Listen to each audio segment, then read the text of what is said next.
Yes, get ready for the dictation containing 400 words at the speed of 100 words per minute. Let's start. 3 seconds. 3, 2, 1, start.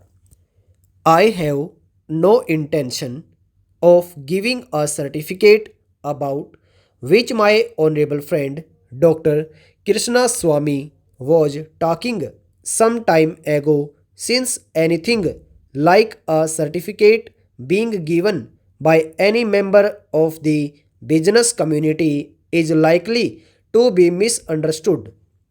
But the fact remains the impartial observers, both here and abroad, have testified to the soundness and stability of our finances, which have successfully withstood severe stresses and strains of the changing economic factors, both national and international, and for this the fullest possible credit is due to the wise handling of the situation by our present finance minister.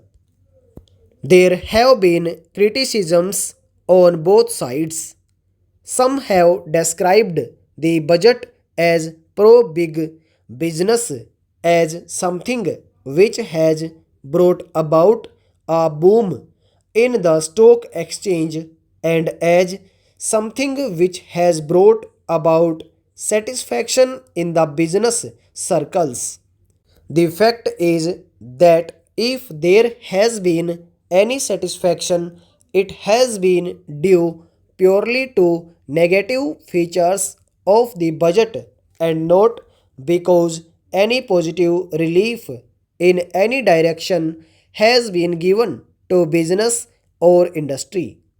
It is true that there were certain fears in the minds of the business community that, in view of the expanding and growing needs of the center, the finance minister might resort to certain further additional taxation. And since those fears were not realized, there has been some slight recovery in certain stock exchanges, but that does not in the least mean that whatever relief and legitimate relief was due to the business and industrial community has received any adequate response from the finance minister.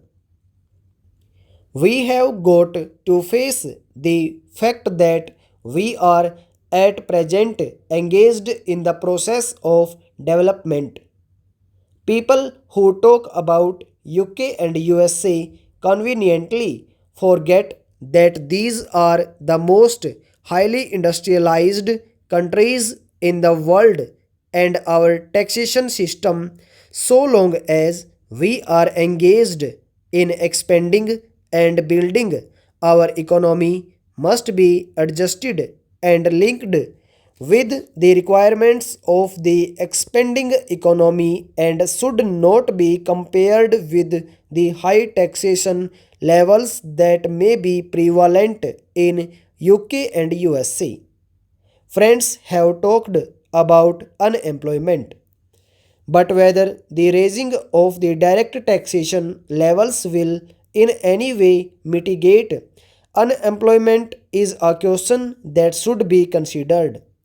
If the finance minister gives substantial relief in direct taxation, I think that might lead to an acceleration in the pace of development. Stop over.